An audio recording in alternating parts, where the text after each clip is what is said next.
presencia y a la vez disculpar a don José Miranda y a doña Rita Emma Hernández Callero, gerente y directora del museo, su presencia.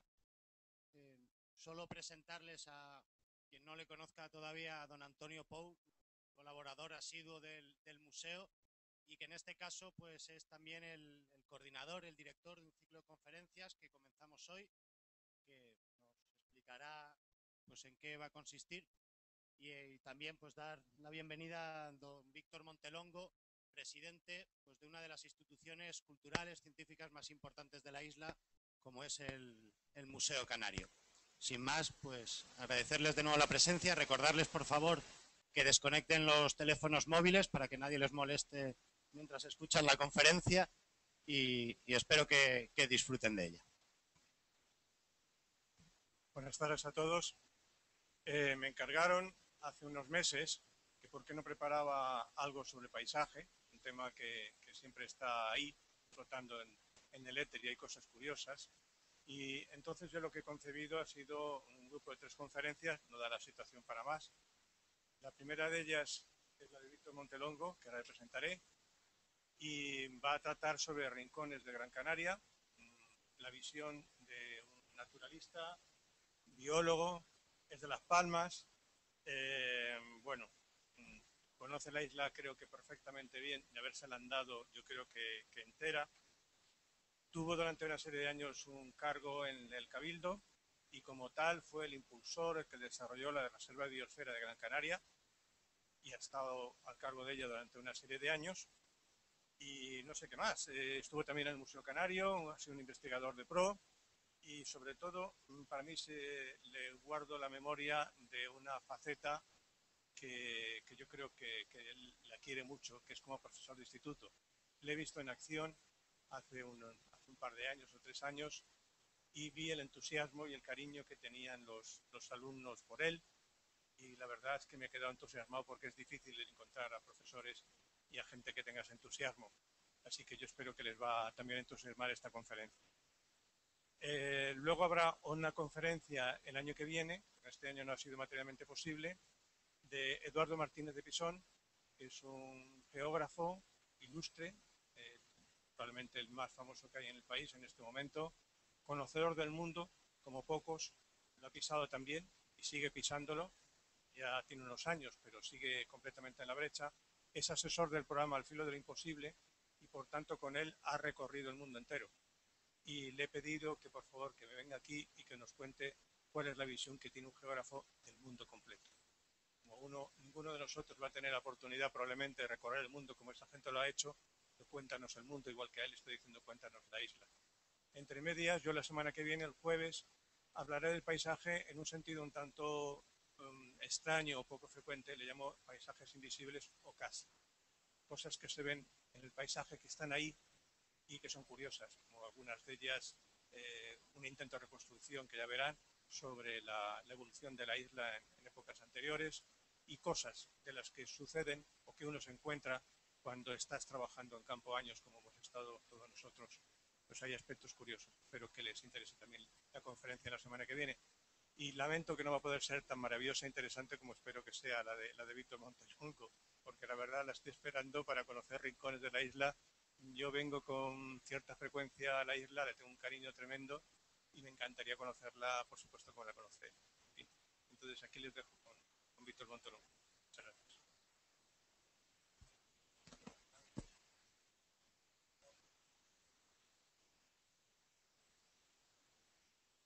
A ver, se oye ahora. Amigos todos. En primer lugar, yo quiero agradecer a las personas que han hecho posible que yo esté esta noche aquí para lo que estoy. En primer lugar, al Gobierno de Canarias, en la persona de su presidente, don Paulino Rivero Auté, en la persona del viceconsejero de Turismo y presidente del patronato de la Fundación Canaria del Museo de la Ciencia y la Tecnología, don Ricardo Fernández de la Puente Armas, y a los responsables del museo, a su directora, doña Rita Hernández Callero, y a su gerente, don José Miranda Ayala, así como los técnicos, a don Gregorio de la Fuente, y como no también a doña Arancha Rodríguez, que ha sido la que ha estado bregando en el día a día de la coordinación para llegar a este día. Muchas gracias a todos. Y Ahora en particular le quiero dar las gracias al doctor Antonio Pou, porque él fue el que me metió, como si dijéramos, en el compromiso, y también por esas cálidas palabras que al menos lo que a la enseñanza se refiere, pues me han llegado al corazón, porque ciertamente mi etapa profesional como profesor en el Instituto de Ginamar fue muy gratificante en el sur. Pues bien, muchísimas gracias a todos y por supuesto a ustedes por la presencia esta noche aquí, y ya comienzo con la conferencia, porque me han dado 1 hora, son las 8:10 y yo voy a intentar ajustarme al horario. Verán que algunas cosas serán pinceladas y que dirán, ¿y esto qué? Pues después vamos a tener media hora que ustedes van a poder preguntar lo que yo, oiga, ¿por qué dijo esto? ¿Por qué dijo lo otro? Pero porque si no podría, un tema como este podría llevarme verdaderamente horas y horas, como el otro que dice, enrollándome. Pues bien, cuando me voy a levantar, porque voy a utilizar el PowerPoint, apagamos ahora voy a estar como...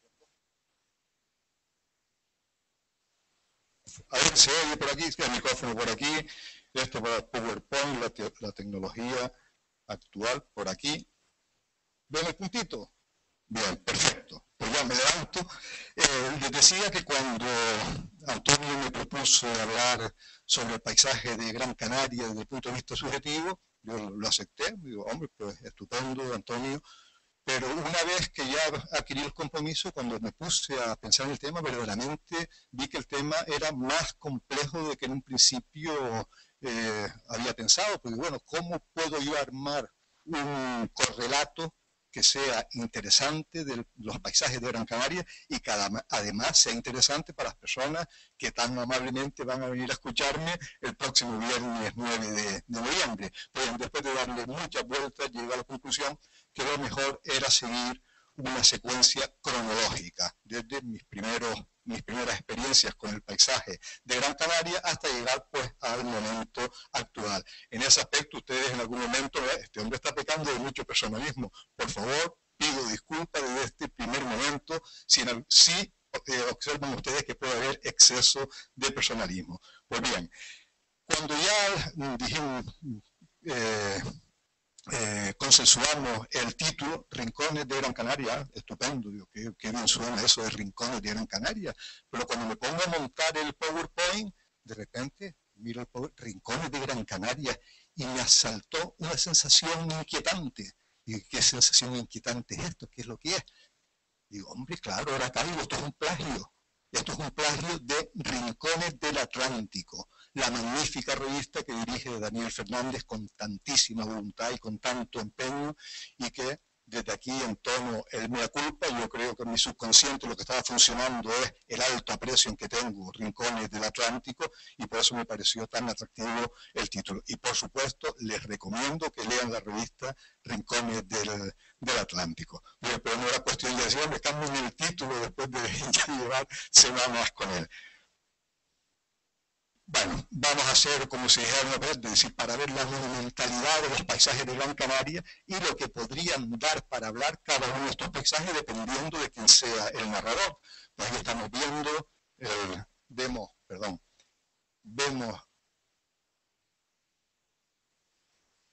vemos el Ventaiga en el centro del plano, las Cuevas del Rey, que son preciosas, el Risco de la Fogadera, el Núcleo y la Rana, y aquí el campanario y los pechos, la zona más alta de la isla, simplemente por situarlo. En esta otra, lo mismo, el Ventaiga, pero fíjese cómo cambia la visión cuando lo estamos viendo desde el interior del Pinar de Enagua. En este otro, paisaje típico del sur, Barranco de Fataga, con los palmerales, paisaje encantador. La charca de Maspalomas, que parece que nos trasladamos a un oasis. Bien, una visión de un pinar húmedo con el Teide del fondo, verdaderamente paisajes monumentales. Incluso dependiendo de la hora del día, pues en fin, cambia el paisaje completamente y sigue siendo sumamente sugerente. Pues bien, si vemos la isla a vista de pájaro, hay una zona de la isla, la zona del suroeste, donde verdaderamente parece que es la aridez llevada al extremo. Esto es lo que estamos viendo del macizo del suroeste, ese sería el barranco de Tasartico, esta es la parte entre Tasartico y Tasarte, y esto es la punta del Descojonado hasta aquí. Y luego esto ya es todo el macizo de Uy, y ahí pueden ver pues desde la montaña de Ogarzales y la montaña del cedro, Orzales y el cedro. Muy bien, incluso en ese paisaje tan árido, cuando descendemos a un nivel material de observación, nos llevamos sorpresas y vemos verdaderamente cosas que resultan pues espectaculares, como son estos ejemplares de cardón, de este endemismo canario, que como saben no es un cactus, sino que es una euforbia, y aquí y allá nos encontramos con verdaderas sorpresas en el paisaje. Bien, ya vamos a partir de Las Palmas. Yo nací en el barrio de Arenales, más o menos en esta zona de aquí, para que se sitúen. La Plaza La Feria viene a quedar aquí. Fíjense en esta chimenea, porque luego me voy a referir a ella, la chimenea de cerca de la Plaza La Feria. Muy bien. En esta zona, en la época de que estamos hablando de mediados de los años 50, era completamente distinto a la actual. Por supuesto, no estaba rellenada la avenida marítima, por tanto las calles que se dirigían al este morían al mar y parecía que la luna llena nacía al fondo de la calle. Y gran parte de lo que estamos viendo ahora construido, no lo del relleno de la avenida marítima, sino en la parte alta, eran fincas de plataneras. Y por supuesto, en las calles era todavía el cabrero que vendía la leche a domicilio, venían los cuidadores de los galgos entrenando a los perros por la calle, aparecían los perros ratoneros que asusaban a los galgos, en la finca de plataneras habían gallos de pelea, etc. Un paisaje muy distinto al actual, tanto el paisaje en sí como los sonidos asociados a él. Pues bien, les decía que se fijaran en esa chimenea, porque esa chimenea era la de la concesión de los motores Ruston, y digo los motores Ruston porque fueron de los motores más generalizados para la extracción de agua de los pozos de Gran Canaria. Y en el paisaje no solo es lo que estamos viendo, sino también es lo cohíno y incluso los aromas que tiene el paisaje. En este caso, el bombeo de los motores Ruston, entre otras marcas, eran motores monocilindro de gasoil, boom, boom, boom, boom. Era un sonido asociado a gran parte del paisaje de la isla, bombeando agua día y noche. Y asociado también con los motores Ruston, para mí tengo grabado la lámpara de carburo, que se introdujo en las islas a finales del siglo XIX y se estuvo usando hasta bien mediado el siglo XX con un olor inconfundible, tanto en las casetas de los pozos como en muchas casas rurales que se utilizaba la luz de carburo para iluminar, porque era una luz excelente. Ahí están las piedras de carburo, hoy en día son difíciles de ver, de conseguir la piedra de carburo. Esto con agua produce acetileno y el acetileno es un gas inflamable que da una luz de altísima calidad. Bien. En esta fotografía que está sacada de los Altos de San Mateo, lo que quiero poner de relieve es la gran influencia que ha tenido Las Palmas y sus muelles y sus puertos en todo el paisaje de la isla, que es algo en lo que a veces no caemos. Verán, esto es Las Palmas, todo el complejo portuario, este disperso edificatorio, hasta llegar a Cúmulo al oeste, que está mucho menos poblado. Simplemente destacar la influencia del puerto y de Las Palmas en el resto del paisaje insular. Incluso los colores tan típicamente canarios, como puede ser este color ocre o color gofio, como yo le digo, muy típico de las construcciones rurales, también de algunos de los barrios, como podemos ver aquí. Este cuadro es de la pintora inglesa Ella Duquesne, mientras que estos dos son de Miró Mainou, de Ovidio Miró Mainou. Verán también el color ocre. Pues bien, el ocre se obtenía como era un producto secundario del cultivo de la platanera. Para la platanera se utilizaba la caparrosa como abono para proporcionarle hierro, y esa caparrosa luego se cogía, se mezclaba con la cal y daba ese color ocre tan bonito y tan característico del campo canario. Otro color muy típico, el azul, que se utilizaba en las esquinas o en los marcos de puertas y ventanas, pues era el añilo índigo que se importaba, que entraba por el muelle y que se utilizaba para blanquear la ropa, y se cogía también como colorante, se le mezclaba la cal y daba ese azul, que también podemos estar hablando mucho de él. Pero no es cuestión de extendernos en exceso. Incluso un color que no es lo que le llaman ahora el rojo inglés, es distinto. Es un color parecido a este que estamos viendo aquí, es un rojo tirando a rosado. Hoy en día es muy poco visto, pero si se fijan en algunas casas viejas del interior de la isla, por ejemplo en la curva de Gran Parada, pues ese rojo rosado se obtenía como un subproducto de la actividad portuaria, de limpiar las calderas de los barcos cuando la navegación a vapor se limpiaba, se le quitaba el óxido cúprico, y ese óxido cúprico daba ese color rojo tan bonito que lo mismo se mezclaba con la cal y con eso se pintaba. Y esas casas que vemos, pues en fin, en San Mateo, en Tirajana, pintadas con ese color rojo rosado, procede de ese óxido cúprico de las calderas de vapor. Bien, en nuestra niñez había un personaje en el paisaje urbano que a los niños verdaderamente nos llamaba la atención, porque los niños más bien somos dados a fijarnos en el paisaje inmediato. Y ese personaje era el Peninquén, que lo estamos viendo aquí. Y el Peninquén es como el nombre que los canarios le damos a la salamanquesa. Pues bien, el sabio florentino, el profesor Giuseppe Scortecchi, que fue director del Instituto Zoológico de la Universidad de Génova, un extraordinario especialista, sobre todo en reptiles del desierto, en su obra famosísima Los animales, decía literalmente que no había saurio, le hace animal más calumniado y más difamado que la salamanquesa, los canarios, que el Peninquén. Y no me alargo más. Pues bien, en Canarias, en Gran Canaria, eso era exactamente igual, pero además, como si dijéramos, si éramos pocos, parió la abuela. ¿Y por qué parió la abuela? Pues por esto. Aquí tenemos otro Peninquén. Pues bien, en aquella época creíamos, y todo el mundo creía que era el mismo Peninquén, pero que este, como vivía dentro de las casas, se ponía reblanquío y se asociaba a una serie de actividades perversas, maléficas, que no me voy a entretener ahora en decirlas. Pues bien, lo que ocurría es que este Peninquén no es canario, este es un Peninquén que entró con las mercancías del puerto. Esta es la salamanquesa rosada que le llaman. O sea que son animales completamente distintos, pero ha contribuido todavía a mayores supersticiones, a achacarle más perversidades al Peninquén. Bien, si nadie se le ocurrió en ese momento decir al Peninquén que se identificara con la huella dactilar. Vamos a ver, identifíquense, ahí lo tienen. El Peninquén nuestro, se fijan las huellas dactilares, tienen los pliegues de los dedos, los tienen enteros. Se fijan en la salamanquesa rosada, los pliegues de los dedos los tienen partidos. De hecho, el nombre científico es hemidactylus, o sea, dedos a la mitad, porque los tiene como, los pliegues como partido cada dedo. Pues bien, con eso se hubiera quedado aclarada la idea de que eran dos animales diferentes.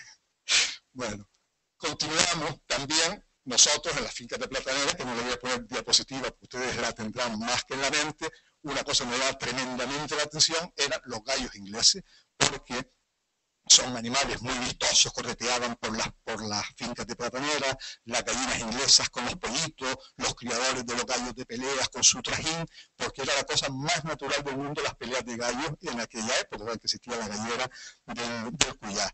Lo que no sabíamos es que las peleas de gallo y la cría del gallo de pelea, este gallo, el verdadero nombre es OEG, Old English Game, que vendría a traducirse por el viejo combatiente inglés.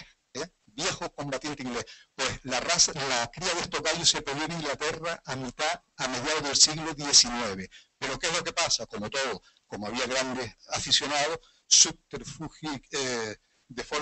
como un subterfugio, los criaban diciendo que eran gallos ornamentales y que no hacían peleas con los gallos. El caso es que esos gallos llegaron a Canarias como afamados gallos de pelea. Seguimos, ahí vemos los galgos, compartían la afición por las carreras de galgos con los ingleses y también con algunas partes de la península. Y con los galgos, a mí tengo grabada la imagen de los perros ratoneros asusando los galgos y los cuidadores de los galgos que iban con traillas a lo mejor de 10, 12 perros, imagínense 12 perros con un ratonero que les está ladrando y los 12 perros tirando la trailla. Pues bien, lo que nosotros no sabíamos, y probablemente ustedes tampoco lo saben, es que en Inglaterra, a pesar de la prohibición también, creo que fue en 1839, salió la ley de crueldad con los animales, se prohibieron lo que se llamaban el hostigamiento a animales, que era encadenar a un oso, encadenar a un toro para que luego los perros lo hostigaran. Entonces se prohibió, pero sin embargo se hizo la vista gorda con las ratas. Y en Londres llegó a haber en el siglo XIX hasta 70 fosos de ratas, donde se apostaba con perros especializados en matar ratas. Ahí estamos viendo pues un perro ratonero, y aquí lo he puesto para título de curiosidad. El 22 de abril de 1823, el perro mató en 5 minutos 30 segundos 100 ratas. Tiempo por ratas, 3,3 segundos. Viendo esto, ustedes se imaginarán la agresividad que tenían estos perros ratoneros. Bien, y era un tema de apuestas. Bien, de las primeras salidas, ya dejando de inmediato las fincas de plataneras que estaban detrás de mi casa mismo, hay una finca de plataneras, las primeras salidas fuera de lo que era lo inmediato, la hicimos como chiquillos curiosos, naturalmente, a pie. Y en aquella época, ir desde Senador Castillo Olivares hasta el Castillo de Mata y las Reollas era por toda una aventura. Pues bien, aquí, a la muralla de Las Palmas, que la ven aquí, prácticamente ni le prestamos atención, seguro que tuviera ninguna importancia. Al Castillo de Mata, un poquito más, y lo que sí nos llamaba mucho la atención eran las cuevas del Provecho, que son estas aquí, que en aquella época estaban habitadas por pobres de solemnidad. Todas estas cuevas estaban llenas de familias que vivían y hacían su vida cotidiana ahí. Y también tengo muy grabado que al pie de las cuevas del Provecho, levantando piedras, encontramos escorpiones. Escorpiones que luego vuelvo al tema, la explicación que yo no los he vuelto a ver, pero en aquella época encontramos varios escorpiones al mover las piedras. Lo que no teníamos ni idea es que esta ladera, en principio tan anodina, forma parte de lo que se llama desde el punto de vista geológico la formación detrítica de Las Palmas. También se le llama terraza de Las Palmas o mioceno de Las Palmas. Y tiene un nivel fosilífero marino interesantísimo, que es este que está aquí, donde encontramos desde conchas de erizo, dientes de tiburón, algas calcáreas, por supuesto, dientes de distintos peces, etc.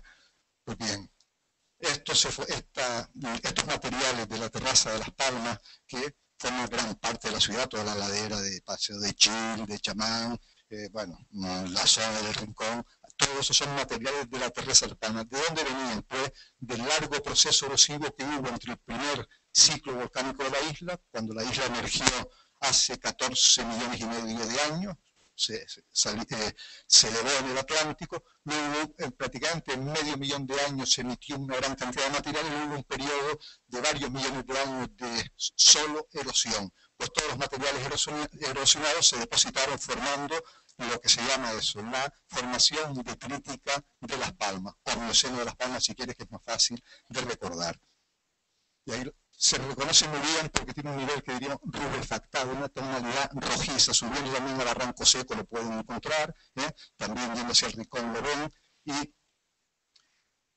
por ejemplo, estos son algas calcáreas del tipo de los confites, lo que forma actualmente el confital, pero estos son fósiles, y llaman mucho la atención los dientes de una especie de sama fósil, de un espado del mioceno, y estos son los dientes, los molares de este pez. Muy bonitos, parecen que es como si fueran de porcelana. Pues bien, este mioceno de Las Palmas mereció la atención de nada menos que de Charles Lyell, el padre de la moderna geología. O sea, Charles Lyell es una autoridad en geología de la misma magnitud que Darwin en materia de evolución. Fueron coetáneos, incluso fueron amigos personales. Y así como Darwin frustró su gran intención de venir a Canarias, en el caso de Lyell estuvo en Gran Canaria, hizo esquemas del mioceno de Las Palmas, dedicó varias páginas de sus obras al mioceno de Las Palmas, incluso con esquemas, y estos libros fueron durante muchos años libros imprescindibles en las universidades británicas como libros de geología, y todavía las teorías de Lyell, del actualismo geológico, siguen vigentes. Pues bien, este mioceno de Las Palmas pues permanece ahí más bien ignorado. Aquí este es el Parque de las Reollas, ¿no? Aquí hay el afloramiento está, consideramos, al nivel nuestro, pero fíjense que realmente pasa desapercibido y se da más importancia pues a un jardín con la mejor voluntad, y mientras que todo esto es mioceno de Las Palmas. Fíjense que el nivel rubefactado Y si se pone a mirar uno por aquí, pues encuentra desde eso un diente de tiburón o los dientes de ese pez del tipo de la sama. Bien, no voy a seguir metiendo en esto. Por supuesto, del castillo de San Francisco, o más exactamente el castillo del Real de San Francisco del Risco, eso ni lo veíamos, ni lo veíamos. Este es el castillo de San Francisco, entre otras cosas porque es un castillo bastante mimético. Sin embargo, este castillo es una de las edificaciones históricas más importantes, no de Gran Canaria, de Canarias. Se hizo a estancia del rey Felipe II, lo diseñó su ingeniero militar Leonardo Torriani y luego prosiguió la obra el discípulo de Torriani, Próspero Casola. O sea que estamos ahí, se inauguró con Felipe III en el primer tercio del siglo XVII. Pues bien, ahí sigue el castillo de San Francisco del Risco, también en un progresivo abandono y cada vez con su magnífica atalaya llena de edificaciones, con un sitio donde hay una vista de la ciudad extraordinaria, desde la isleta hasta la península de Gando. Pues ahí lo tiene, un castillo que, ya digo, una de las edificaciones históricas más importantes del archipiélago. Qué pena que no se hubiera dejado esa ladera limpia, dejar eso como un atalaye, como una obra singular de enorme valor que lo tiene.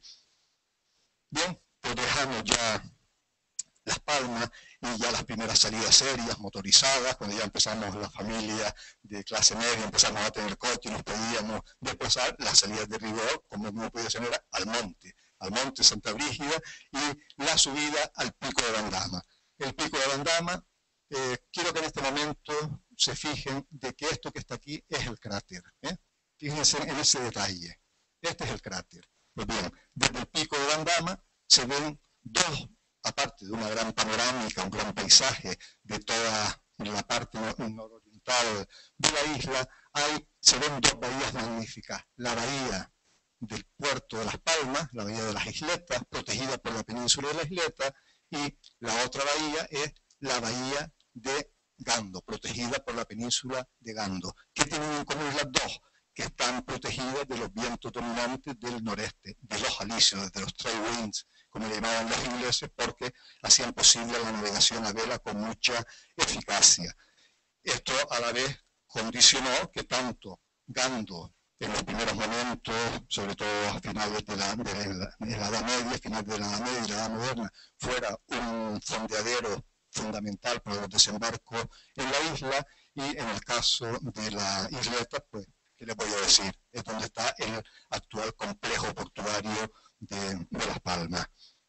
Y lo que estamos viendo aquí, en aquel momento, cuando nosotros éramos pequeños, creíamos que lo que es el cráter en la caldera de Bandama era el cráter del volcán, por donde había salido los motivos del volcán, y eso no es así. Hoy en día sabemos que el cráter es lo que yo les enseñé, lo volveremos a ver para que se les quede grabado, y la caldera, aunque está relacionada, es un proceso volcánico independiente. Esto corresponde a una explosión que se llama freatomagmática, de una reacción del magma con el agua freática del barranco de las Goteras, creando una explosión que ha dejado pues un agujero de 200 metros de profundidad y 1 kilómetro de diámetro.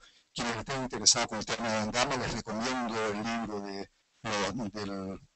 los profesores de la Universidad de Las Palmas, Alex Hansen, y otro profesor, compañero de él, que hablan con muchísimo detalle del volcán de Bandama. Entre otras cosas, lo que se sabe hoy en día es que la erupción de Bandama tuvo lugar hace 1800 años, o sea que la isla ya estaba poblada, con lo cual una incógnita que había antes, que don Simón Benítez Padilla había encontrado material arqueológico debajo de los picones de Bandama, y si esto no encaja, ¿cómo puede ser que esto de forma natural no ocurra por enredamientos posteriores? ¿Cómo es posible que esto esté ahí?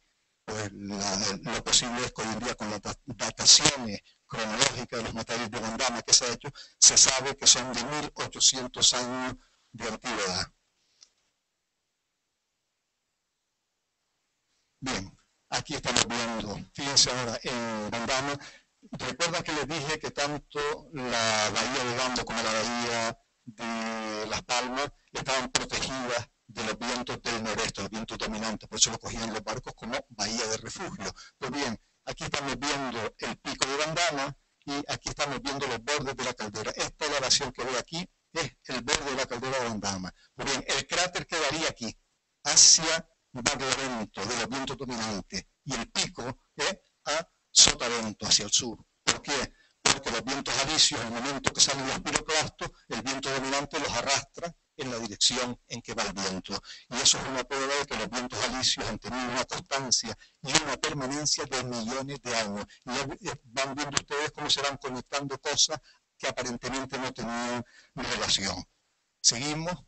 Bien, ya, como decíamos, como estábamos motorizados, nos podíamos desplazar a sitios más altos, a sitios más alejados, y el primer contacto con la niebla, como ustedes comprenderán, para un niño es, para unas personas que han nacido en la costa, la primera vez que se encuentran con la niebla, pues una mezcla de temor y de sorpresa. Pues bien, la niebla, que aquí la estamos viendo rebusándose por encima de los riscos del Chapino, también es consecuencia de los vientos alisios. Fíjense la importancia que tienen los vientos alisios para Canarias. Hacen que el vapor de agua del Atlántico, el viento, los alisios lo van arrastrando a lo largo del Atlántico, y cuando llegan a una isla con su temperatura, se condensan y forman el mar de nube, forman la niebla, que además para Las Palmas es la panza de burro. Bien. Muy bien, en relación con la niebla, lean este fragmento de un poema de Cairasco de Figueroa, escrito en el siglo XVI, que dice, para que al verlo lo puedan ver bien: aquí florece la admirable selva que el nombre ha de verear del gran Doramas, donde un tradar discreto que no vuelva con rico asombro de su sombra y ramas. Los altos tiles, verdes capiteles, con 1000 diversos árboles diana, y tú, sagrada palma, tanto subes que tienes competencia con las nubes. Pues bien, el hálito que alimenta ese bosque es el mar de nube. La niebla que produce el alisio es lo que alimenta esa maravilla. Pero la sed, aquí la estamos viendo en el interior de la laurisilva, la niebla, se condensan las hojas y el agua que se obtiene por lo que se llama precipitación horizontal es muy superior a la que cae por lluvia. Pero la sed de tierra en Gran Canaria, para cultivo, para pastoreo, la necesidad de obtener madera, obtener carbón, leña, también con el tema de la navegación a vapor, un repunte de la necesidad de leña y carbón, pues hizo que la selva de Doramas, esa maravilla, prácticamente queda reducido a 4 o 5 pinceladas que probablemente no lleguen ni al 1 o el 2%, y sobre todo muy fragmentada. Ya autores como Viri Clavijo ya se lamentaban de lo que estaba ocurriendo. Fíjense lo que escribe Viri Clavijo en 1810.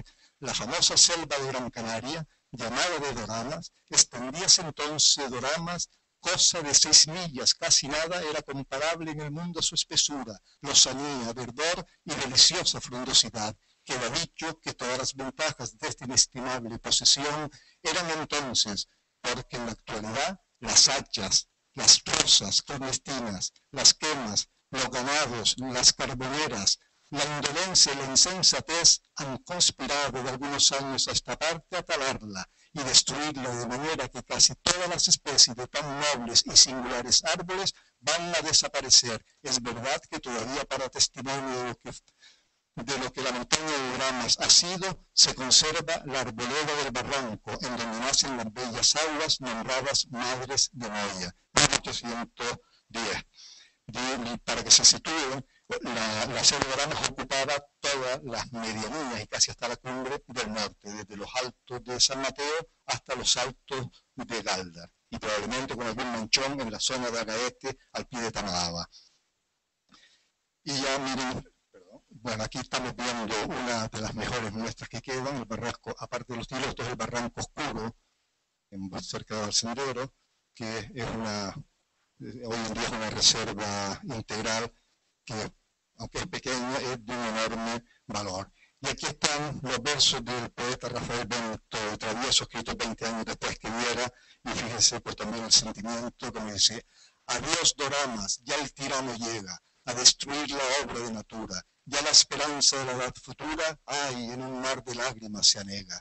Ya ni la lluvia que los campos riega volverá a descender sobre la altura, ni se verán cubiertas de verdura la recortada loma y fértil vega, el gallardo laurel, el prócer tilo, la hiedra que a sus troncos abrazaba, soberbia de tener tan dulce asilo. Todos, todos caerán, y donde estaban y dando el placer, puro y tranquilo, entrará la ambición que todo acaba. Realmente el siglo XIX fue devastador para la laurisilva de Gran Canaria. La laurisilva también es uno de los nombres que se da a este tipo de bosque.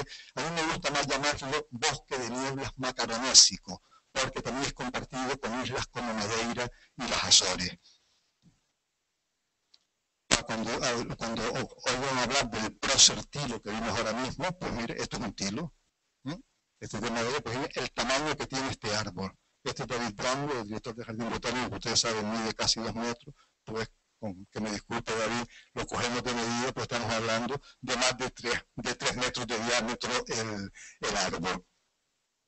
Bueno, aquí estamos viendo las medidas del norte, como hay manchones de laurisilva, todavía de Monteverde, aquí y allá, toda esta la zona de Valsendero, los altos de Moya y Valle Seco, es donde se conservan las mejores muestras.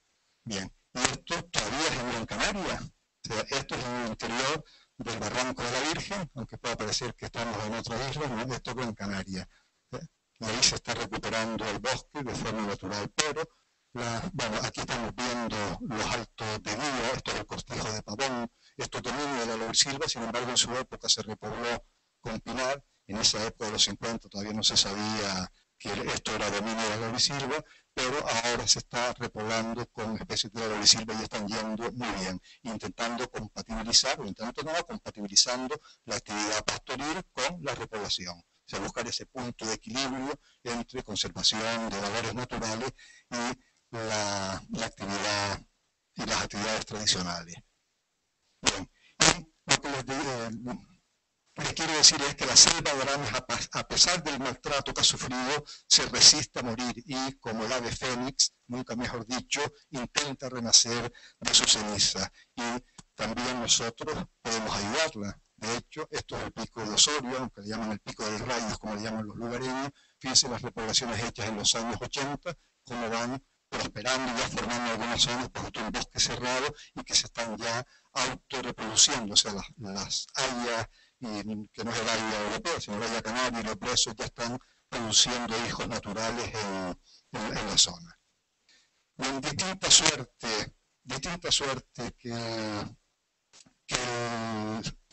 el bosque de nieblas macaronésicas, que la selva de Arames, para centrarnos en Gran Canaria, ha corrido el pinar, aunque se llegó a talar hasta casi un 90%, sin embargo las labores de repoblación que se han llevado a partir de los años 50, con la declaración del polígono de repoblación forestal obligatorio, pues se ha recuperado gran parte del pinar. Esto es a finales de los años 50, la zona del Nublo, como ustedes lo habrán identificado perfectamente, y esto es una foto actual donde vemos ya pues, las zonas que antes estaban deforestadas, ya pobladas, repobladas con pino.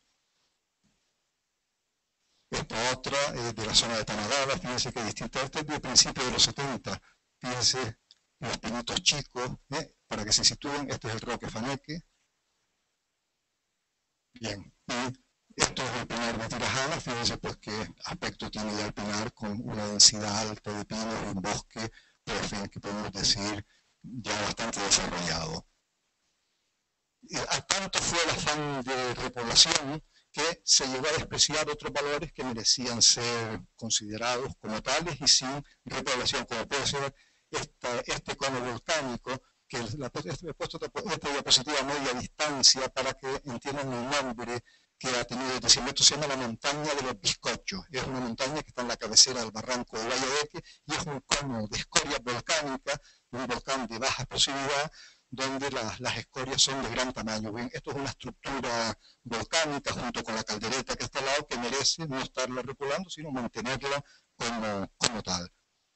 Y como no es eterno, grandes ejemplares de pinos que antes ya no son. Este es el pino de Pilancones, que a raíz del incendio forestal de 2007 pues cayó.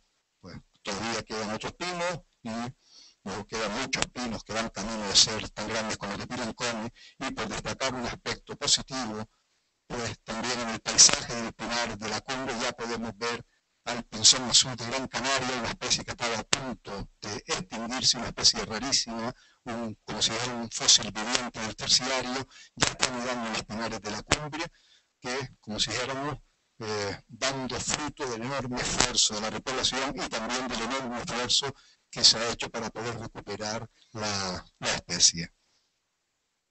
Bien, en el borde inferior del pinar, el paisaje que vemos realmente es un paisaje sustitutivo del original. Todo este matorral que estamos viendo es un matorral que ha venido a sustituir la vegetación original, porque después de más de 2000 años de uso del territorio, se ha talado, ha desaparecido esa vegetación y queda un matorral de vegetación secundaria. Para que se sitúen, este es el barranco de Fataga, esto es el Roque Almeida, o sea que estamos hablando de la margen izquierda del barranco de Fataga.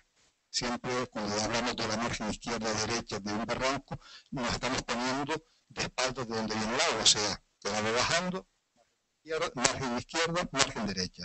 Pues bien, en estos riscos inaccesibles encontramos muestras en Gran Canaria, en una gran extensión de la isla, en el borde inferior del pinar, aquí y allá, bien ejemplares aislados o grupos de sabinas, lo que prueba de que realmente la sabina tuvo que haber tenido una entidad muy importante en el pasado, ocupando gran parte de esas zonas que ahora vemos simplemente con pequeñas matas.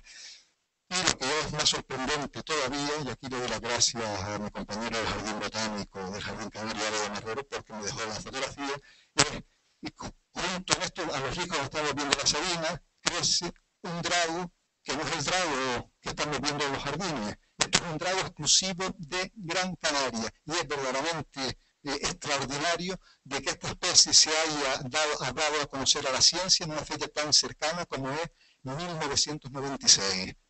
O sea, y este drago está más relacionado con los dragos del este de África y de la isla de Socotora que con la de la Sena Draco del resto de las islas.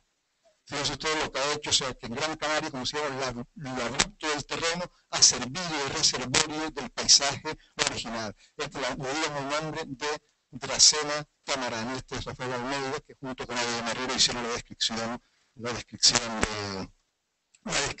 del drago de Gran Canaria. Le pusieron camaranae por la isla. Y bien, sí, por supuesto que en el uso del territorio por el hombre pues ha dado un paisaje con una manera tradicional, donde desde la casa tejada a dos aguas, con árboles vinculados al hombre, como el almendro, que han sido traídos por el hombre, pues forman parte consustancial del paisaje canario. Incluso las pitas que en muchos casos se han asilvestrado, las vemos ya como un elemento propio que identifica el paisaje de Canarias, lo mismo que la pita, la tonera. En ambos casos han sido dos plantas de gran utilidad en la economía de subsistencia. Si bien es verdad que la tonera tuvo gran importancia a comienzos del siglo XIX para obtener colorante, eso después se vino abajo con el descubrimiento de la cochinilla, pero para la economía de subsistencia tiene una importancia enorme. ¿Por qué? Porque producía los tunos, un fruto magnífico de finales del verano, y las pencas de tonera era un buen forraje para el ganado, incluidas las vacas. Bien barridas, se cortaban y es un alimento muy bueno para las vacas. Y en el caso de las pitas, no hay que decirle, se sacaba de ellas desde para hacer techados más o menos rústicos, también como forraje de invierno para las vacas, incluso también de la pita se sacaba sogas, se trabajaba y se obtenían sogas de ellas. Pues bien, esta economía de autoabastecimiento vino a durar en Gran Canaria prácticamente ya con los años 70 vino a desaparecer. Ahí lo estamos viendo, es una economía donde el campesino pues tenía, por supuesto, el burro como animal de carga para cargar las manadas de hierba, las manadas de leña, etcétera, unas pocas cabras, unas pocas vacas, unos trocitos de tierras que lo que hacía era obtener el alimento del día a día. Y realmente lo que era la liquidez monetaria no venía pues, de los quesos que vendían y poco más. Era lo que les daba una cierta cantidad de liquidez en dinero. Pues con el abandono de la actividad, como se dijera, tradicional o de la economía de autoabastecimiento, han venido otros usos del campo, ha venido lo que se llama la agricultura de fin de semana o de tiempo libre, han quedado abandonados miles de hectáreas de tierra de labranza y uno de los usos del territorio, como la segunda residencia, ha venido a ocupar buena parte de esa tierra. Y por supuesto la vegetación natural también ha aprovechado la oportunidad para recolonizar terrenos en donde ella antes estaba. Y en este sentido quiero hacer alusión a el barranco de la Cebuchal. Aquí lo que estamos viendo, esto es el caserío del Lomo Pastero, aquí es el faro de Terror y esto es el barranco del Acebuchal. Y lo pongo porque el Acebuchal es un tipo de paisaje vegetal al que no se le había dado importancia y que realmente viene a dar una clave de un vacío, de una incógnita que había en Gran Canaria, que había entre el Taberval Cardonal costero y el bosque de niebla. Pues bien, la toponimia, con esa sabiduría popular, en realidad nos estaba dando una clave. Este barranco, que nace en la caldera de Pino Santo, que es el vértice entre Teror, San Mateo y Santa Brígida, y viene a morir al final de la Playa de las Canteras, cerca del Alfredo Kraul, donde llaman Boca Barranco. Pues bien, en este tramo se llama Barranco de la Cebuchal, después se llama Barranco de San Lorenzo, Barranco de Tamaraceite, Boca Barranco, y cerca de la costa hay una localidad que se llama El Cardón, cerca de este barranco. Y por encima del barranco, donde le llaman el Acebuchal, recibe el nombre del faro hasta su nacimiento, Barranco del Laurelar. Fíjense qué secuencia tan lógica de paisaje. Cardón, Cardonal, Acebuchal, Laurelar, bosque de niebla. Y realmente el acebuchal tuvo que haber ocupado una gran extensión de Gran Canaria. Aquí ven el acebuche, que es una especie de libro silvestre autóctono endémico de Canarias, con los frutos que se llaman acebuchina, un poquito más pequeños que las aceitunas. Y la mejor manifestación actual del acebuchal, con muchos manchones, como en el Bravo, en el Barranco del Draguillo, en los Altos de Telde, la mejor muestra actual es el Barranco de los Cernícalos, como estamos viendo ahí. Asociado con los acebuches se suelen encontrar lentiscos. Los más oscuros son acebuches, de los de verde más claros son lentiscos, y luego también en la zona vegetal se dan las retamas blancas, esta planta tan atractiva porque tiene una floración invernal, vamos a llamarle navideña, que hace un símil de paisaje nevado y además perfumado con el aroma tan agradable que tiene la retama blanca. Bien, ahí para que vean un detalle del lentisco, ese es el aspecto de un lentisco y un detalle del mismo. Y estamos en el momento lentiscal, y ahora vuelvan a fijarse, lo que estamos viendo al fondo es Bandama, ¿ya? Con el cráter y el pico. Y lo que estamos viendo aquí es la caldereta, que muchos de ustedes será la primera vez que están viendo esto. Y yo les digo que todos ustedes han visto esto miles de veces. Esto es el pico del Inglés. Lo que pasa es que lo vemos por la carretera de Tafiro, lo que nos parece es una montañita ahí a la derecha cuando subimos y se acabó. Lo que estamos viendo es la ladera que mira a la carretera del centro. Si nos vamos a los Altos de Siete Puertas, es de donde obtuve esta diapositiva. Y vemos el cráter perfecto, con forma de herradura, y lo de siempre. El norte está a mi espalda, hacia allá, el sur hacia allá. Y como ven, como el viento dominante, los alisios vienen en esta dirección, pues siempre la parte alta del volcán queda hacia el sur, aquí. Lo mismo en Bandama. La siguiente. Bueno, y ya que estamos hablando del monte Lentiscal y de volcanes, vamos a irnos al barranco a la zona de Ginamar. Aquí tenemos la montaña negra, que es un pequeño volcán de Ginamar, lo de siempre. Aquí está el cráter hacia el norte, esta es la parte más alta hacia el sur. En esta vista general de Ginamar estamos viendo lo que fue un antiguo valle tremendamente fértil, hoy convertido en una zona urbanizada y con una interfaz entre medio urbano y medio rural. Bien. Pongo esta serie de diapositivas de Ginamar para que vean cómo en un paisaje profundamente alterado todavía podemos encontrar cosas tremendamente interesantes. Del pasado agrícola de Ginamar nos habla la noria de Ginamar, que aquí vemos, que fue construida por los jesuitas, porque el cortijo de Ginama fue posesión de los jesuitas que lo tenían para mantenimiento de su colegio de San Francisco de Borja en Las Palmas. Y en el valle, en los últimos años lo que se cultivaba era plataneras, pero también se cultivó la caña de azúcar, que ahora justo a principios de diciembre es la fiesta de la caña dulce en Ginama. Y pongo esto porque la obtención de azúcar, los ingenios azucareros, eran unos ingentes consumidores de leña, y gran parte de la tala que se le hizo al Monte del Tiscal fue para alimentar los ingenios azucareros de Ginama. Y por dos aspectos, uno que es evidente, que es para producir el guarapo de caña, y otro que yo creo que no se ha estudiado suficientemente, que es para obtener la cal con la que luego se blanqueaba el azúcar.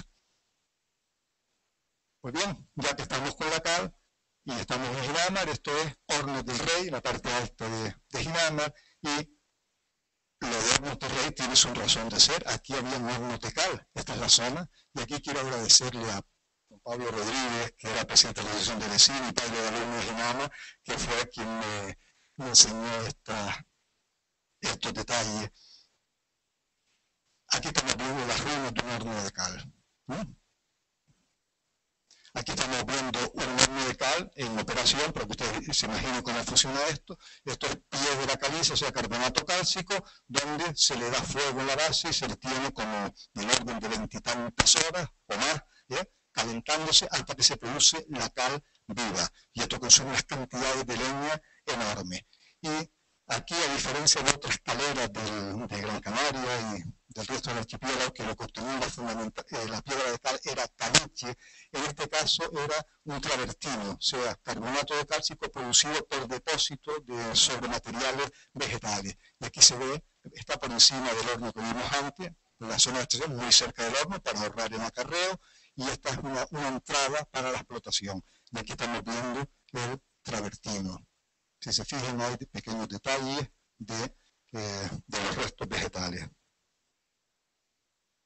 Y estrechamente vinculado con Ginama, la tan canaria destiladera. Aquí vemos está la piedra de destilar, que es una arenisca muy eficiente para filtrar el agua, toda recubierta de escorias volcánicas, que es un gran aislante térmico para que se mantenga fresco el conjunto, la talla de barro, que tiene la suficiente transpiración que produzca la evaporación necesaria para mantener fresca el agua, y el culantrillo acogedor y un poquito aromático que da un mejor ambiente al agua. Pues bien, en Ginamar había canteras de piedra de destilar. Aquí la estamos viendo en bruto y aquí estamos viendo las canteras. En este caso no recomiendo que se fijen mucho en ellas, porque cuando fíjense que está por encima de la potabilizadora y la autopista no es un sitio muy adecuado para estar desviando la vista a otra parte. Ir por arriba es bastante, un terreno bastante peligroso de andar. Pero no solo son estos intereses, estos valores etnográficos, sino que Ginama, justo enfrente al instituto, aquí hay un corte geológico que resume varios millones de la historia de Gran Canaria. Volvemos a la formación detrítica de Las Palmas, que todo esto que estamos viendo aquí, asentada sobre puzzolana de las primeras emisiones, del finales de las emisiones del primer ciclo volcánico, y luego ya sobre la formación detrítica de Las Palmas, el Museo de Las Palmas, hay coladas recientes de los volcanes de la cima de Ginama, de la montaña del Rosso y de montaña pelada.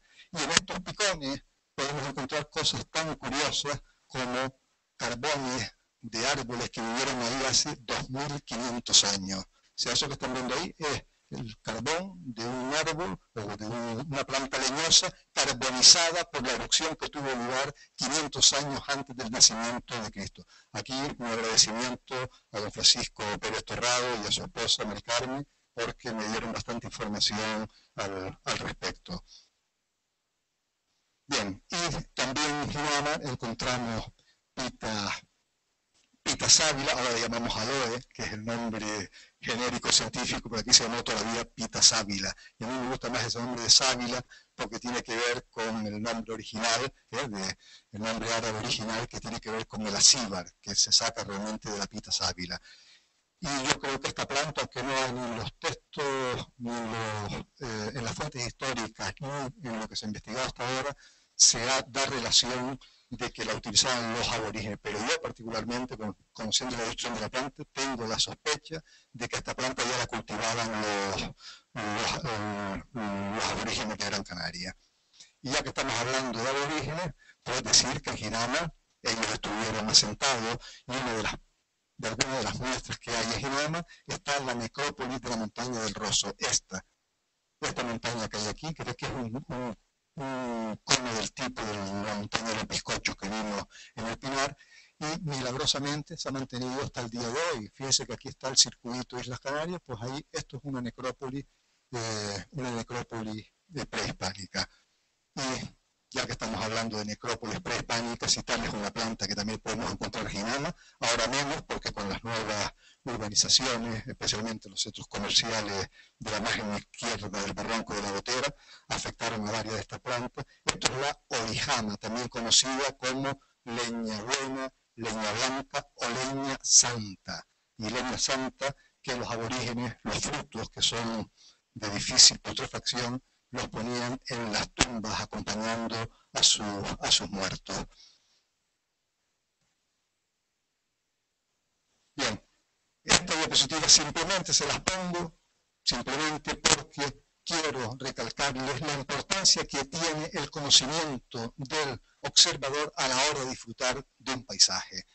En función del conocimiento que nosotros tengamos, disfrutaremos más o menos. Y en el caso de la geología, Gran Canaria es de una riqueza de roca volcánica y de una riqueza de estructuras, que no en palabras mías, sino en palabras del doctor Carraseo, que incluso aquí presentó. Yo lamentablemente tenía otro compromiso ese día y no pude estar en la presentación de su libro de geología de Canarias. Dice que tiene un interés extraordinario a nivel mundial. Pues bien, si teniendo unos poquitos conocimientos más podemos interpretar grandes unidades del paisaje, como por ejemplo estos azulejos de Benidorm, pues aquí estamos viendo los basaltos antiguos emitidos hace 14 millones de años, y estamos viendo los bordes de la antigua caldera de Tejeda, que por un proceso hidrotermal ha dado estos colores, origen del nombre de los azulejos. Y luego ya encima, con discordancia respecto a los basaltos antiguos, las coladas que posteriormente rellenaron esta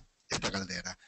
Y incluso en obras hidráulicas, como este producto llamado del Conde, del Barranco de Fataga, pues no solo tiene la belleza del acueducto en sí, sino que si nosotros nos acercamos a las rocas, a las piedras de cantería, podemos observar detalles que nos hablan mucho de el proceso en que se formó esa roca. Y no digamos nada de piedras como la cantería de Ayagaure. Esto está en una construcción tradicional, secular de los sitios de abajo, en Tirajana, pero que esta piedra ha sido súper apreciada en la construcción. De hecho, el Ayuntamiento de La Laguna, que si los que lo conozcan saben que es una piedra de color rojo, está hecho con piedra de Ayagaure. La próxima vez que vayan a la Basílica del Pino Teror, les invito a que miren la piedra con que está hecha las torres y la cantería que está utilizada en la basílica. En ese caso son membritas de las canteras, de lo que llaman piedra de Teror, que son canteras que están al sur de Teror, hacia el Yendo de Teror, hacia San Mateo. Fíjense y verán ustedes qué cosas tan interesantes se ven en esas piedras. Pues bien, para el que no está avisado, el que va a esta diapositiva dice, hombre, qué paisaje pastoril, una imagen idílica, pastoril tan bonita, un rebaño de cabras variopintas con sus ovejas, unas colinas suaves, unas retamas amarillas, unos árboles y unas montañas al fondo que se funden con un cielo del atardecer y poco más. Aquí están las retamas amarillas, aquí se ve otro manchón. Pero quien esté al tanto de que estas colinas son planchas de aglomerados, Roque Nublo, se puede llevar una gran sorpresa. Y la gran sorpresa es lo que yo llamo el bosque sublimado. ¿Y por qué le llamo el bosque sublimado? Porque sublimar significa pasar del estado sólido al estado gaseoso, y sublime es encontrarse con los restos de un ser vivo que vivió hace millones de años. Esto que ven aquí, que es aglomerado de roca nublo, ¿verdad? Que parecen dos cuevas, esto tiene del orden de 80 centímetros, pues esas dos cuevas son el hueco que dejó el tronco de un árbol abatido por una de las erupciones del ciclo roque-nublo. Y si aquí seguimos mirando, veremos que habrán otros huecos de distinto diámetro en función de las otras ramas de ese árbol, e incluso encontramos huellas de las hojas en el nivel del suelo. Pues bien, si nos emociona el ver, el encontrarnos con restos de seres vivos que vivieron millones de años, ¿cómo no nos va a emocionar el encontrarnos en los lugares que fueron de especial significado para la población prehispánica? Voy a poner solo unos poquitos ejemplos porque el tiempo apremia. Aquí estamos viendo el Almogarén del Ventaiga, un lugar sagrado para los aborígenes de Gran Canaria, a cuyas faldas probablemente se pactó la rendición de los últimos canarios. Y al fondo, como si dijéramos, el roque nuevo de testigo. Otro lugar de especial significado para mí es el cementerio de los Canarios. Para que se sitúen, esto es Fataga, ¿no? Margen izquierdo del barranco de Fataga, margen derecho del barranco de Fataga. Esto se llama el Morro Garito, y el Roca Almeida que vimos al principio estaría a mi espalda y a la izquierda. Esto es el Morro Garito, y a su pie está el cementerio de los Canarios, también conocido por necrópolis de Arteara. Aquí estamos viendo el Roque Garito, probablemente el nombre sea porque parece como una garita, ¿verdad? Esto es de mi cosecha. Aquí lo que ha habido es un desplazamiento gravitacional, y sobre los disturbios del desplazamiento gravitacional lo aprovecharon la población prehispánica para hacer un cementerio. Por eso es una necrópolis, y lo que tiene aquí mayor interés es el conocimiento astronómico que tenían los aborígenes, ¿no? De la observación del cielo. Esta foto está tomada el 22 de septiembre de 2007, entonces el 22 o el 23, ahora me queda la duda, el día del equinoccio de otoño. ¿Y qué es lo que ocurre aquí? Pues aquí lo que ocurre es que hay un fenómeno muy interesante. Por una parte hay un doble orto solar, que después lo vamos a ver, y por otro lado, a medida que el sol va saliendo por la margen izquierda del barranco y va bajando de Morro Garito abajo, cuando llega aquí al cementerio de los Canarios, entra paralelamente recto en lo que le llaman la tumba del rey, en ese día. Y ahí estamos viendo el doble orto solar. En esa ranura, en la margen izquierda del barranco, hay una primera salida del sol sobre las 9:30 de la mañana, sale el sol, se vuelve a ocultar detrás de este morro, y luego ya viene el segundo orto aquí. Y crea realmente, y paralelamente, cuando alcanza el sol, alcanza el cementerio de los Canarios, pues entra, esta es la sepultura del gigante, la doctora Rosa Ruth, lo estudia muy bien este yacimiento, pues penetra la luz paralela por ahí. Y bien, y se crea más un ambiente realmente, un ambiente mágico en este día y en este lugar. También un lugar para mí muy significativo es la montaña Eslova. Y la montaña Eslova, esto está entre los barrancos de Tasarte y Tasartico, es esta de aquí. Quien haya subido a la montaña Eslova, y más que subido, escalado, porque realmente subir aquí sin ayuda es jugarse la vida, tendrá una tentación enorme, y por otro lado haya leído las fuentes históricas, tendrá una tentación enorme a asociar a la montaña de Eslova con la montaña de Ajódar, donde tuvo lugar el famoso acontecimiento histórico, donde murió Miguel de Mujica y sus casi 70 ballesteros, cuando fracasó una operación de tenaza que estaba hecha en combinación con Pedro de Vera, que venía por mar, y murieron a manos de los aborígenes de Gran Canaria. Bien, este es el primer andén del Canal de las Crónicas, que lo dice con un tiro de arcabuz. Había un segundo andén, y que también rodeaba la montaña en redondo. Y ya desde la cima de la montaña Eslova, aquí lo que hay es pues, unas piedras, una serie de construcciones prehispánicas en esa cima, o sea que debía tener un significado muy especial para para los antiguos canarios. Pues bien, ahora nos vamos a los peñones del Amo, ya camino de Pino Gordo, estamos realmente muy dentro de la isla, y lean lo que escribió Fray Juan de Abreu Galindo en el siglo XVI. Tenían por gentileza ser apuestas de hincar y poner palos y vigas en partes y risco que da admiración y temor ver el lugar, así por la altura como por la fragosidad, los cuales palos hasta hoy están algunos puestos y estarán por ser muy dificultoso el quitarlo. Realmente fueron palabras proféticas, porque todavía esos palos están ahí, como están viendo. Peñón, incluso con algunos pasos de piedra para facilitar el acceso a esta pared casi vertical. Para mí, los Peñones del Amo, además, es un lugar que tiene como una fuerza especial. Está en el fondo del Valle de Andé, de la aldea ya a punto de entrar en Pino Gordo. Bueno, nos hemos adentrado mucho en la isla y también nos hemos alejado mucho en el tiempo y ya es hora de venirse para Las Palmas y lo vamos a hacer a través de nuestros pueblos, de nuestras ciudades, hasta llegar a Las Palmas. Y lo vamos a hacer pues deteniéndonos a descansar un poco en muchos de los parques y de las alamedas, que además dan muy buena sombra, con laureles de India. Y ahí nos vamos a encontrar un paisaje urbano que en los últimos años se ha modificado radicalmente y en este caso por causa completamente ajena al hombre. Ahí estamos viendo un laurel de India. ¿Y qué pasaba antes de los años 80? Que los laureles de India, las perinolas chicas, como nosotros le llamamos, se caían sin madurar. A partir de los 80 han madurado y están produciendo una cantidad inmensa de alimento para las aves frugívoras, como la tórtola turca, o para las aves granívoras, una vez que se deshacen los higos y la grana cae en el suelo, donde incluso los pájaros canarios se alimentan de ella. Fíjense qué cosa además tan bonita, donde que hace de puente entre el medio urbano y el medio rural. Pues bien, el responsable, fíjense en este detalle de los higos, esto es lo que se llama el opérculo. El laurel de India es una higuera más, y de higuera hay como 700 especies en el mundo y tiene uno de los mecanismos de polinización más complejos que existen en el mundo vegetal. Pues bien, el responsable de tanto cambio es una avispilla chiquitita que no llega a los 3 milímetros, que nadie sabe cómo ha llegado, pero que se ha quedado aquí y muy a gusto. Aquí estamos viendo la tórtola turca, que la conocerán, no voy a poner a mitad el canto de la tórtola turca, que es como se distingue de la tórtola común, pero ella los higos le encanta, como los higos además procede de la misma zona natural que el laurel de India, con lo cual se ha encontrado aquí, pues en fin, una despensa.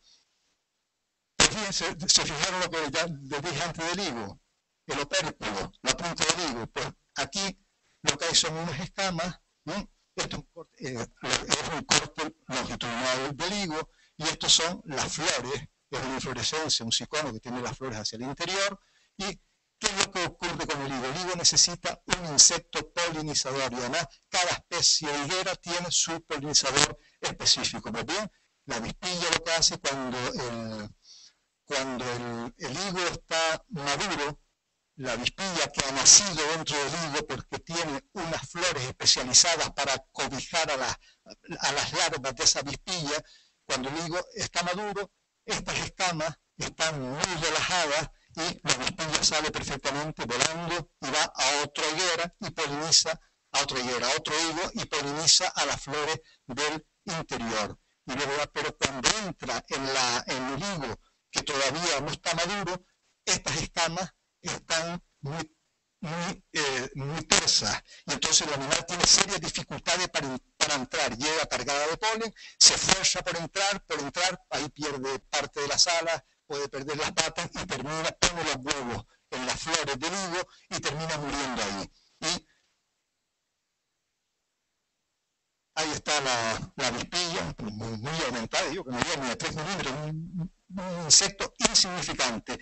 Y la hembra tiene la ventaja de que tiene un poco de vida en el exterior y va de árbol en árbol y puede volar. Sin embargo, el macho nace y muere dentro del higo, no llega ni siquiera a conocer la luz del día. Y fíjense si está tan especializado que es ciego, carece de antena, carece de alas, carece de color, prácticamente es una masa de semen que lo único que tiene es que es muy madrugador, ¿eh? Y antes de que las avispillas hembras hayan salido de las flores, están ya a punto de salir, el macho ha salido antes, las fecundas a todas y termina muriendo dentro del higo. Entonces salen las avispillas, se impregnan del polen de esas flores, salen del higo y van a polinizar. Fíjense que eso es tan, al menos para mí, interesante. Bueno, pues como les decía, ya estamos en Las Palmas, ya estamos un poquito cansados, yo estoy llegando a la hora prometida y ya estamos en el Elder. Pero el Elder está muy cerca de las canteras y yo creo que las canteras es un buen sitio para terminar la charla, ¿eh? Y si vamos a las canteras, en el paisaje inmediato lo que nos vamos a encontrar es la arena. Cogemos la arena y la arena, si nos paramos a pensar, es un acúmulo inmenso de restos de seres vivos. La mayoría de ellos, los menos de ellos, los podemos reconocer, de repente vemos los restos de la poda de un erizo, del caparazón de un erizo, de un cangrejo, de una almejita, pero luego hay otros, y no tan pequeños, que no somos capaces de saber lo que es. Y en un caso de esto es esta cornetilla, ¿eh? Esta cornetilla, que muchas veces desde niños las hemos visto en la orilla de las canteras, y que la vemos a medio camino de un caracol y de un orquídeo, pero que no había visto nunca al ser vivo a la que pertenece esta cornetilla. Pues bien, aquí la vamos a ver más en detalle. Fíjense el tamaño, 4 milímetros, o sea que realmente esta concha que es de aragonito de una forma del carbonato cálcico, pues tiene poco más de un centímetro y poco de diámetro. Pues como igual que un pintor cuando hace un paisaje, lo modifica según su inspiración, nosotros nos vamos a permitir hacer un viaje 139 años atrás en las canteras y nos vamos a encontrar con la silueta del Challenger. El Challenger era un barco de la Marina Británica que hizo la famosa expedición del Challenger, que durante casi 3 años y medio dio la vuelta al mundo, y la expedición del Challenger es quien abre la moderna oceanografía y estuvo haciendo sondeos de profundidad entre Gran Canaria y Tenerife en 1873. Fíjense que ya estaba empezando la navegación a vapor, serán un 3 mástiles de vela, pero ya con motor a vapor. Este es el itinerario que hizo, desde salida en diciembre del 72, retornó a Inglaterra en el mayo del 76 y en Canarias estuvo febrero del 73 y en los primeros días de marzo estuvo haciendo sondeos entre Tenerife y Gran Canaria. ¿Y por qué les pongo el Challenger y lo conecto con la cornetilla? Porque la cornetilla es realmente, en un sentido, es espírula. ¿Y por qué no habíamos visto la nieve al vivo? ¿Y por qué la descripción era tan insuficiente? Porque realmente corresponde a un calamarcito abisal que vive a unos 1000 metros de profundidad. Incluso la descripción anteriores que se habían hecho de este animal nunca se habían visto ejemplares completos. El Challenger recorrió este calamar que le llaman calamarcito cuerno de carnero, calamarcito de cornetita de posta o calamar de luz, porque además es un calamar bioluminiscente. Pues en el Challenger hicieron nuestro dibujo tan detallado que no nos vamos a perder, y aquí pueden ver la relación entre lo que vemos en la pega de las canteras y el animal al que pertenece. Aquí está, ¿ven? El calamar tiene por unos 11 centímetros de longitud, o sea que es un calamarcito muy pequeño, y este órgano que tiene en la parte opuesta de la cabeza, los científicos del Challenger pensaban que era para adherirse a un sustrato. Realmente no es así. Este órgano que hay aquí es un órgano bioluminiscente, una especie de lamparilla con los que estos calamarcitos iluminan el fondo, la oscuridad de las profundidades marinas durante el cortejo. Y ya, cumpliendo con lo prometido, vamos con las imaginaciones libres. Yo les dejo imaginando el azul profundo de las candelas, donde estarán esa cohorte de calamarcitos danzando con sus señales de luz para perpetuar, yo creo, para perpetuarse, aportando sí algo más que un grano de arena a algo tan cotidiano, pero a la vez tan extraordinario que es la vida. Muchísimas gracias por su atención.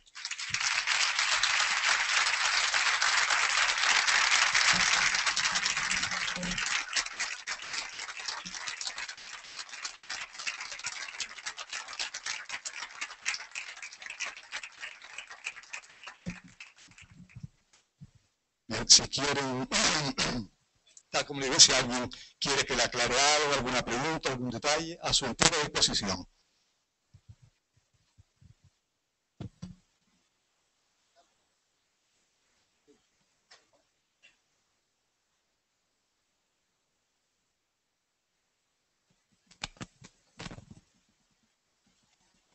Bueno, en primer lugar agradecer la conferencia de don Víctor Montelongo, que ha sido realmente interesante y nos ha descubierto otra isla a la que muchos conocíamos. Si alguien tiene alguna pregunta, pues puede levantar la mano y los compañeros le acercarán el micrófono para que todos le podamos escuchar.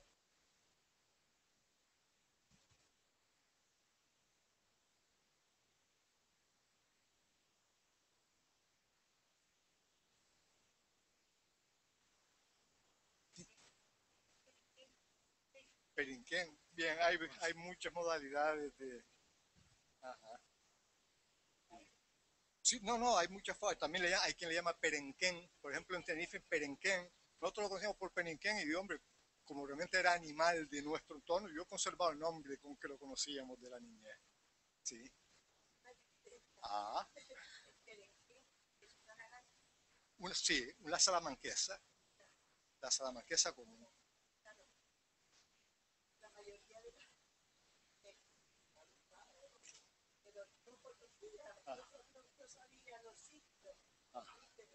Muchas gracias. Muy amable. Buenas noches. ¿Sí? Disculpa un momentito porque así, si te dejamos el micrófono, te podrán escuchar todos.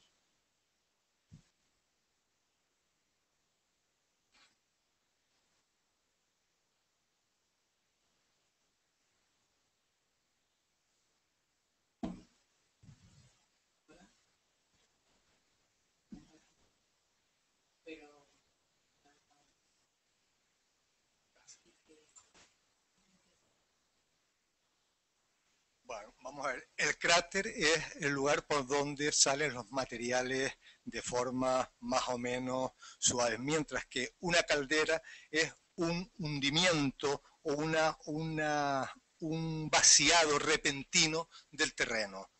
Y en el caso concreto de la de Bandama, porque hay distintos tipos de calderas, calderas de explosión, calderas de hundimiento. En el caso de la caldera de Bandama es una caldera de explosión, o sea, fue un reventón como una olla a presión, o sea, había una gran masa de agua subterránea debajo cerca del cráter, y el calor de la lava que ascendía evaporó bruscamente ese agua y produjo como una olla a presión que explotara, dejando ese hueco que sería la caldera. Esa es la diferencia. Bueno, primero una extracción de materiales del reventón, como quien descorcha una botella de champán, y luego quedó el hueco. De hecho, hay impacto. La explosión de la caldera de Bandama tuvo que haber sido algo verdaderamente, en fin, de la potencia gigantesca. De hecho, hay impactos de Bandama en la montaña de Las Palmas, en Valsequillo. O sea, la onda expansiva tuvo que haber sido, vamos, si la gente que estaba habitando la isla en ese momento tuvo que haber sido algo verdaderamente, en fin, vamos a dar el adjetivo, se lo puedo imaginar. Muchas gracias. A usted.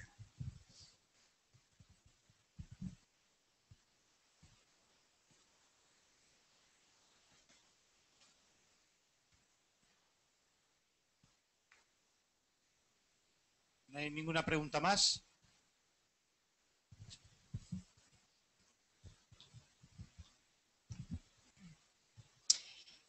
Me resulta a veces difícil encontrar información de los aborígenes, cómo eran mentalmente o psicológicamente. Ese tipo de información me cuesta a veces encontrarla y quería saber si podía darnos recomendaciones para... Hombre, vamos a ver, en el Museo Canario ahí tenemos excelentes documentalistas que le pueden orientar, vamos, con bastante acierto sobre la materia. Gracias. Si me permite, yo sí que tengo una pregunta. Cuando Viera y Clavijo nos habla pues, de la selva de Doramas, o cuando escuchamos pues, las invasiones de Drake que subían y en ese bosque les consiguen expulsar, ¿cuánto hay de realidad y descripción botánica y cuánto pues, de exageración poética, por así decirlo? No, vamos. A ver, comparando, viendo bosques como el bosque del Cedro en La Gomera o los bosques de Laurisilva de Madeira, verdaderamente tenía que haber sido un bosque absolutamente espectacular. Y fíjense, el tamaño de La Gomera y el tamaño de Gran Canaria, de hecho en las fuentes antiguas la mayoría de los grandes barrancos de Gran Canaria llevaban agua de enero a enero, bueno, porque todavía había una gran masa boscosa y no habían extracciones subterráneas. O sea que yo creo que, hombre, siempre la imaginación tiende a exagerar y sobre todo ya visto desde la lejanía, pero indudablemente tuvo que haber sido un bosque muy llamativo.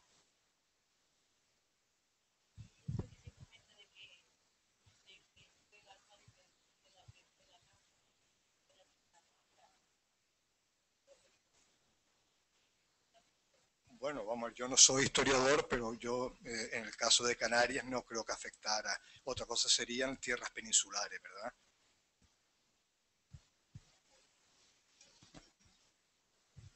Sí, yo puedo añadir algo.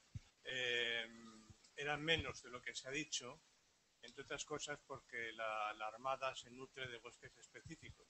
Siempre ha habido bosques de la Armada en el cual se cuidan cada uno de los árboles para piezas concretas de cada árbol, de cada trozo del buque, la nave.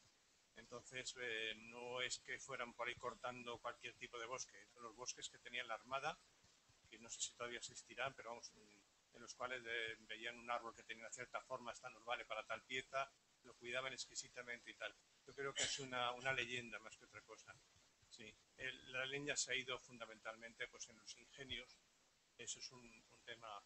Y yo le quisiera consultar, con un bosque dorama cubriendo una buena parte de la isla, eso significaría que la captación total de agua por la isla sería varias veces superior a la que capta hoy, con toda seguridad. Eso se tendría que manifestar en un montón de cosas, aparte ya de lo que es estrictamente el bosque dorama. Tenía que extenderse, tenía que ser la isla como concepto una idea físicamente muy distinta actualmente de la que vemos hoy.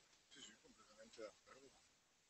De hecho, por precipitación, los cálculos que se han hecho, se recoge como 3 veces más agua que por la precipitación de lluvia normal. O sea que entre una zona de medianía donde hay niebla y no hay arboleda y otra que tiene arboleda, pues se recoge el triple de agua en la que hay arboleda. Y por supuesto que tendría que influenciar desde las mismas saucedas, al haber cauces de agua, pues habrían bosques en galería, en sauces, hasta en zonas costeras, mientras que al desaparecer esos caudales, desaparecían las saucedas, por poner un ejemplo muy directo. ¿Quiere decirse entonces que llenando de tilos algunas laderas se mejoraría el tema del agua en Canarias? Bueno, no tanto como eso, pero al menos se mejoraría el paisaje. Hola, antes que nada, muchas gracias por la charla, que ha sido bastante interesante. Y mi pregunta es, ¿hasta qué punto podemos recuperar lo que era el antiguo bosque de Dorama? ¿O hasta qué porcentaje podemos recuperar?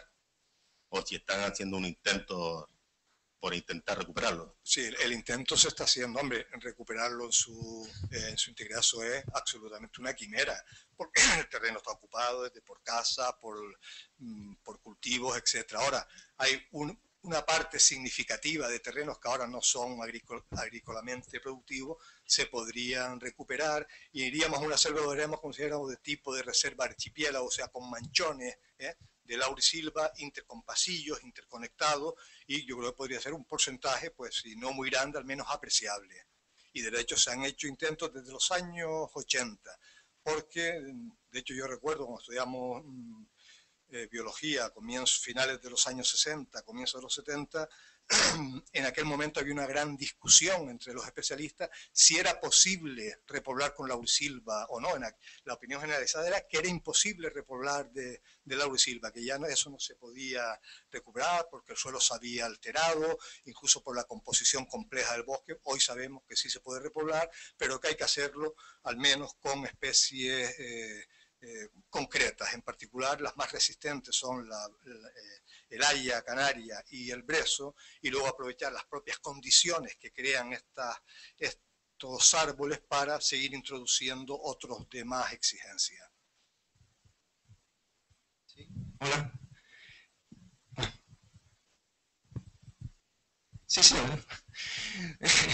Sí, yo quisiera preguntarle por una curiosidad, y es que he leído que en la zona de Martelo, la zona de la Cícer, por esta zona había una antigua marisma, más que cuando se hacen construcciones, por la zona del barranco se ve como que hay una tierra rica, arcillosa. No sé si han leído algo sobre, si tienen una referencia sobre... No, lo desconozco. Lo siento.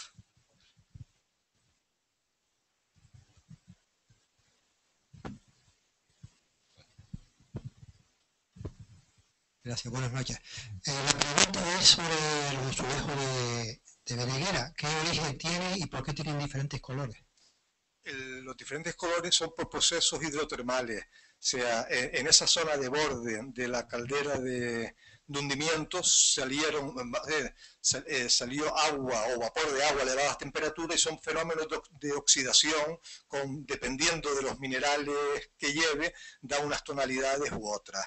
Esa es la razón de ser.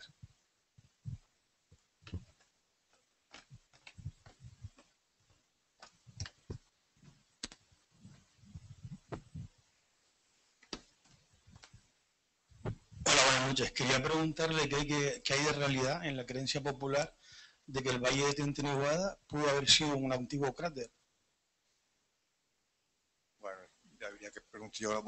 Yo no soy especialista en geología, pero ahí lo que se habla es como si era una caldera de erosión, es lo que yo he oído. Y lo que sí, los grandes roques, como puede ser el roque La Flor o el roque grande de Tintinihuada, lo que serían las chimeneas de antiguos volcanes, eso sí es evidente. Los picachos que salen allí, sí, los cráteres de volcanes. O sea que los materiales más blandos que recubrían o que formaban el volcán han sido erosionados, y la parte central donde venía la lava, que se ha enfriado más lentamente y por tanto tiene mayor dureza, ha permanecido. Muchas gracias.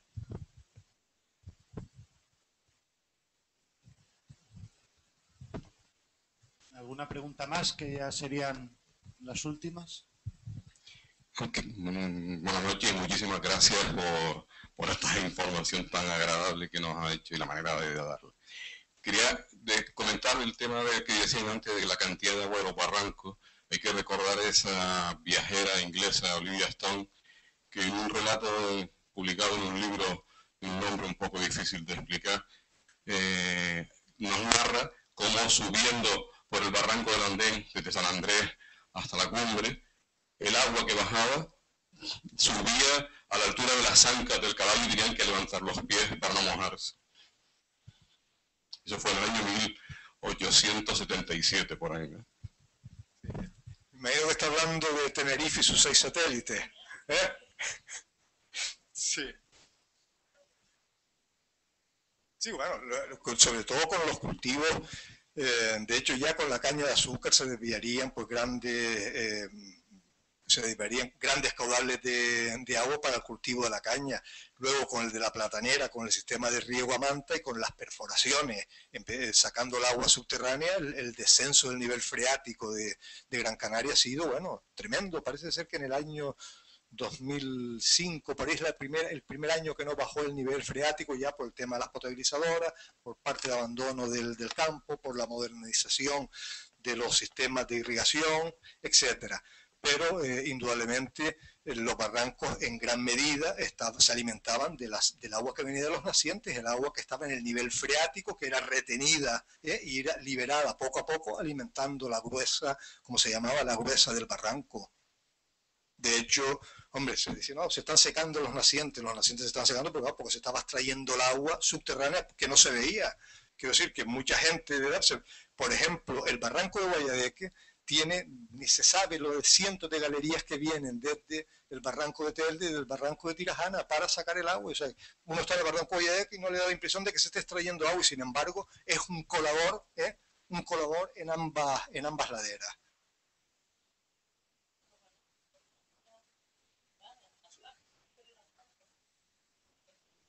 Bueno, mis tíos, sí, y se pescaba, en el Guiniguada se pescaban anguilas, ¿m? A finales del siglo XIX, comienzos del XX. Y lo mismo y en los tilos de Moya. De hecho, el doctor Chill tiene un pasaje muy ameno del día que fueron a pescar anguilas con no sé, la hija del general Morales en los tilos de Moya.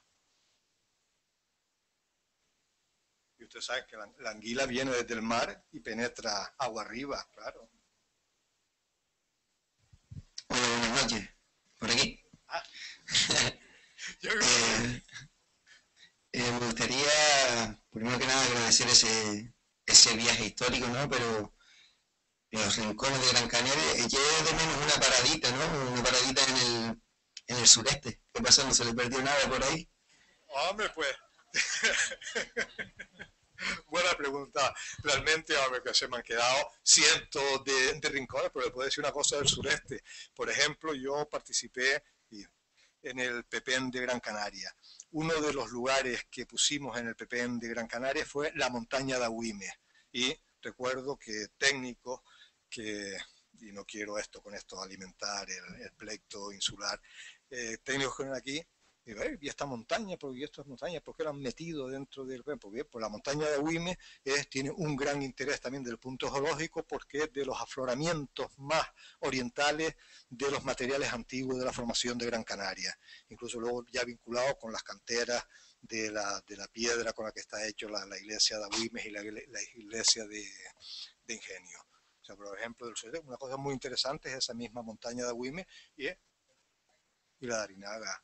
O sea que también hay cosas interesantísimas en el sureste, sin lugar a dudas. Perdón, el sureste. Bueno, sería la última pregunta ya. Disculpan.